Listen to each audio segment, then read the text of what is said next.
Assalamu alaikum wa rahmatullahi wa barakatuh. L'objectif principal du jeûne de mois de Ramadan est d'atteindre la piété. Donc notre objectif, à toutes et à tous, c'est d'arriver à la fin de ce mois en ayant acquis la piété. Donc c'est notre objectif, c'est notre grand objectif du jeûne du mois de Ramadan. Donc la piété est au bout du chemin. C'est ce que nous allons acquérir. Et nous avons pris la route. Aujourd'hui, nous sommes le deuxième jour du mois de Ramadan. Nous avons pris la route. Et pour pouvoir arriver à destination, il faut que notre course soit sur le chemin de ce que l'on appelle en arabe al-wasatiyah, le juste milieu. Nous devons nous débarrasser de tout excès, car l'excès est un fléau. Mais qu'est-ce que l'excès ? L'excès est tout simplement le fait de dépasser la limite, de dépasser ce qui est convenable. Et cela est réprouvé en religion. À titre d'exemple, Allah Azza wa Jal nous dit dans le noble Coran « Wa kulu washrabu wa la tusrifu » et mangez et buvez, mais ne gaspillez point. D'ailleurs, lors d'une lecture approfondie du noble Coran, nous pouvons remarquer que celles et ceux qui n'ont pas accepté le message des prophètes, alayhimus salatu wassalam, ce sont des personnes qui vivaient dans l'excès. Car ce sont des personnes qui n'ont pas pris l'habitude de respecter les règles. Ce sont des gens qui veulent vivre sans règles. Et lorsque nous étudions les livres d'histoire contemporains ou anciens, les erreurs de l'humanité, entre autres, bien sûr, dans l'histoire il n'y a pas que des erreurs, il y a des belles choses qui se sont passées, mais il y a notamment des erreurs. Et toutes les erreurs que nous pleurons, toutes ces erreurs graves que l'humanité a commises, ont été le résultat d'un excès. Un excès dans le pouvoir ou un excès dans d'autres formes, et également l'excès dans une compréhension ou une pratique de la religion. Malheureusement, nous lisons ces livres d'histoire, mais il n'existe pas de réelle prise de conscience. Alors, le jeûne du mois de Ramadan nous permet, nous apprend, nous éduque afin que l'on s'écarte de l'excès. Les savants de cette communauté nous disent que le shaitan a des ruses, et ça nous le savons très bien. Et les savants ont écrit des livres à ces propos.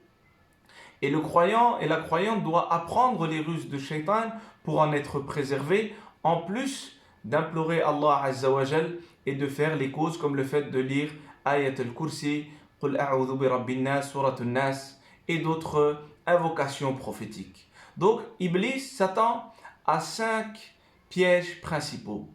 Le jeûne du mois de Ramadan est un bouclier, c'est une école qui nous permet de nous éloigner et de nous préserver de ces pièges-là. Ces pièges que nous allons citer aujourd'hui sont tous liés à l'excès. Premier excès, l'excès dans la nourriture et la boisson. L'islam nous demande d'avoir un corps sain, car ce corps sain, c'est ce qui permettra d'adorer Allah Azza wa Jal avec vivacité.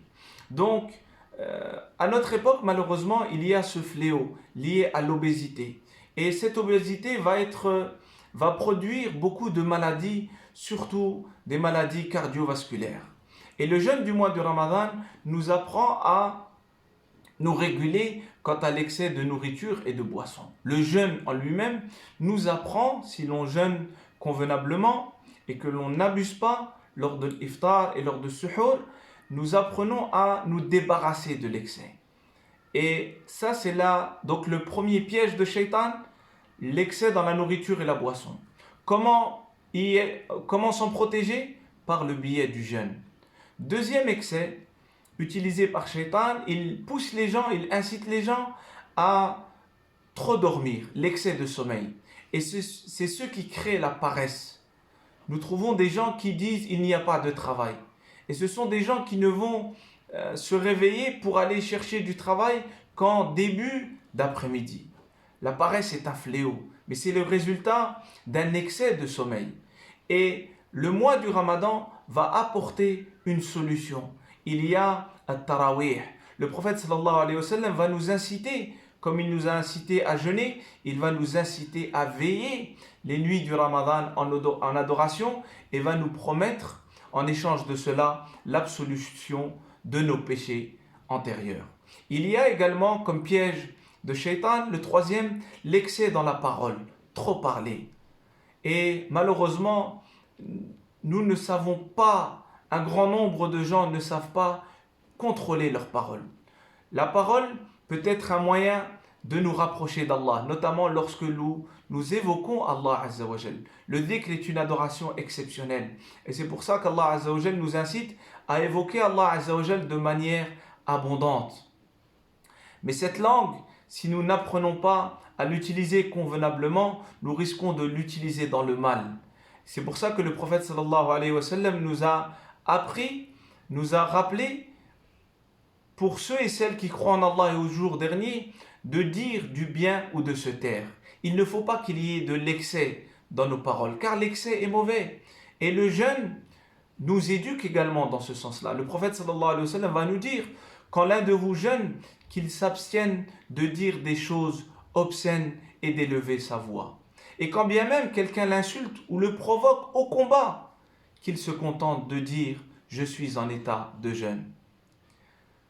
Donc le jeûne du mois de Ramadan nous préserve également de ce troisième piège satanique. Il y a également l'excès dans le regard.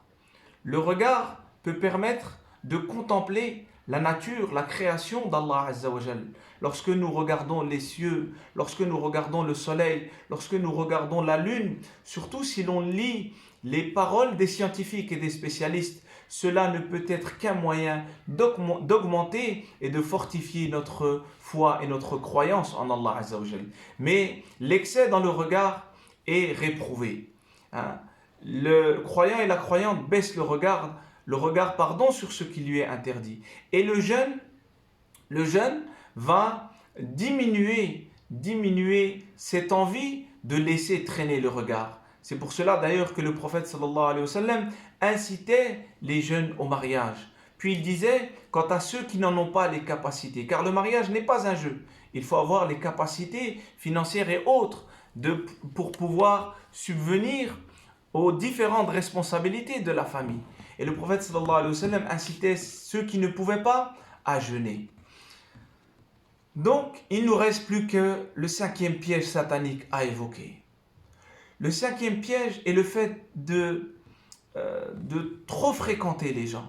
De fréquenter les gens avec excès. Attention, en islam, il y a d'innombrables règles quant au fait de fréquenter les gens. Et comme disent les psychologues, Ibn Khaldoun disait que l'être humain est de nature sociale. L'être humain ne peut pas vivre seul. D'ailleurs, nous voyons durant ces jours de confinement combien il est dur de rester enfermé dans sa demeure. Et nous devons avoir une pensée pour tous les prisonniers qui se retrouvent dans des prisons parce qu'ils ont voulu que dans leur pays, la justice soit la règle. Mais malheureusement, des dictateurs vont les mettre dans des prisons. Alors nous devons penser à eux et faire dua et faire le nécessaire pour que l'équité règne sur terre. Trop fréquenter les gens, c'est mauvais.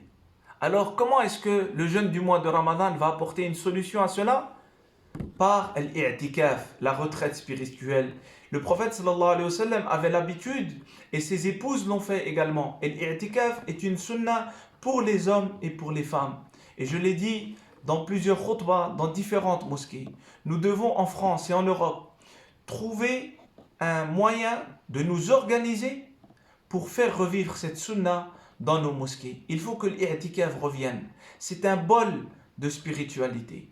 L'i'tikaf, nous allons nous couper pendant 10 jours seulement. Le meilleur musulman n'est pas celui qui se coupe des gens. Le meilleur croyant est celui qui se mélange aux gens et qui patiente sur leurs défauts et leurs manquements, comme nous dit le prophète sallallahu alayhi wa sallam.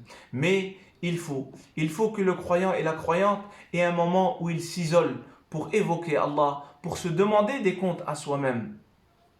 Alors, l'i'tikaf, durant les 10 derniers jours du Ramadan, va nous permettre de nous préserver de cette excès-là. Et lorsque nous sortirons de l'i'tikaf, nos relations humaines seront saines. Bien sûr, nos parents toujours en premier, nos époux et nos épouses, nos enfants, nos frères et sœurs, tous les membres de nos familles, nos voisins et les gens avec qui nous partageons la vie en société. Et l'islam est une religion complète qui nous a appris tout cela. Malheureusement, aujourd'hui nous voyons une partie de nos jeunes qui ont un problème parce qu'ils vivent et qu'ils ont pris l'habitude de vivre dans l'excès. Ils ne veulent pas et ne désirent pas les règles et les limites. J'ai entendu à maintes reprises certains jeunes dire ni foi ni loi. Ce sont des jeunes qui ont eu, entre autres, un grand problème dans leur éducation. Et là, certains parents doivent se remettre en question et doivent apprendre et se repentir.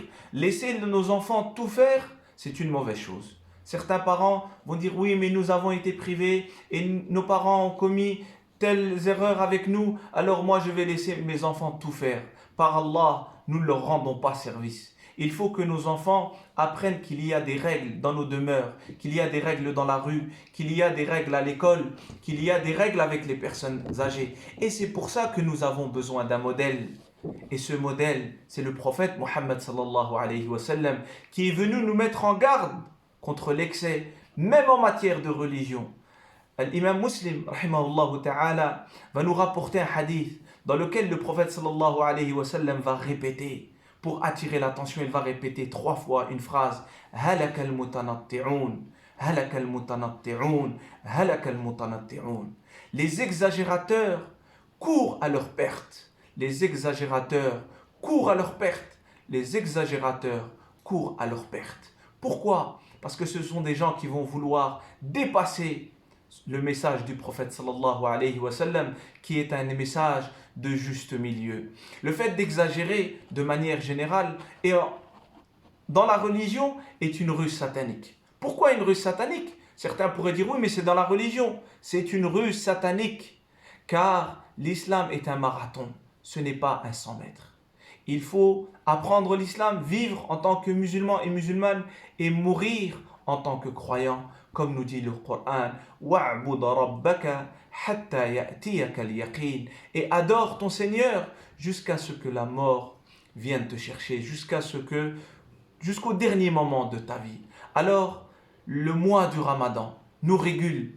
Ici, nous avons cité 5 points essentiels, puis nous avons cité également l'excès de la religion, mais en réalité, le jeûne du mois de Ramadan est une école qui nous apprend à vivre avec le juste milieu et à nous éloigner de tout excès. Il faut débarrasser l'excès dans notre vie car l'excès est nocif et il y a beaucoup de choses. Réfléchissons à nos manières de vivre et je donne seulement à titre d'exemple la manière aujourd'hui dont nous utilisons les écrans, les portables, les tablettes, que ce soit nous en tant que parents ou que ce soit les générations à venir. Il y a un excès et nous devons nous réveiller avant que cela ne soit trop tard. Barakallahu fikum, wassalamu alaykum wa rahmatullahi wa barakatuh.